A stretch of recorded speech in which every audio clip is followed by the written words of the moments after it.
We just have made history by having the first of its kind hearing about UFOs in Congress. But now that it's over, was there actually any true bombshell revelations? And if so, what the hell is going to come of this? First of all, the entire purpose of this hearing was to try and convince the Biden administration to release more information about UFOs. There were 3 witnesses: a former intelligence officer, a former commanding officer of the U.S. Navy's Black Aces Squadron, and a former Navy fighter pilot. These 2, the Navy pilots, have had their reports public for years. And you've probably already seen the video of what David saw because it was declassified in 2020 and is extremely famous and still unexplained. Most of the new information, however, came from David Grouch.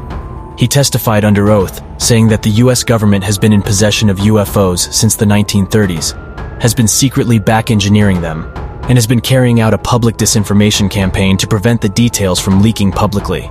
He claimed that they'd recovered aircrafts that had biological non-human pilots inside of them, and multiple colleagues were physically injured by UFOs. And when asked if anyone had been murdered in an effort by the government to cover up information about UFOs, he said that he couldn't comment on that. Do you believe our government has made contact with intelligent extraterrestrials? Something I can't discuss in public setting. David Grush confessed that he had never seen an alien or UFO with his own eyes, but that 40 witnesses he had spoken to had reassured him that they do exist.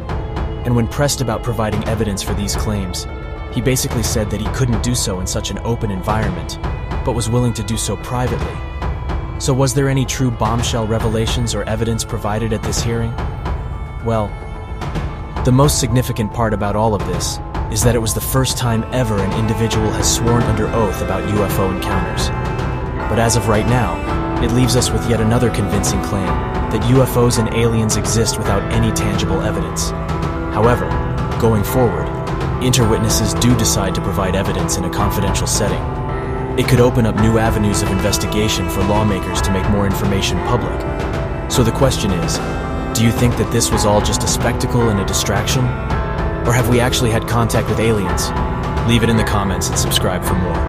If you believe we have crashed craft, stated earlier, do we have the bodies of the pilots who piloted this craft?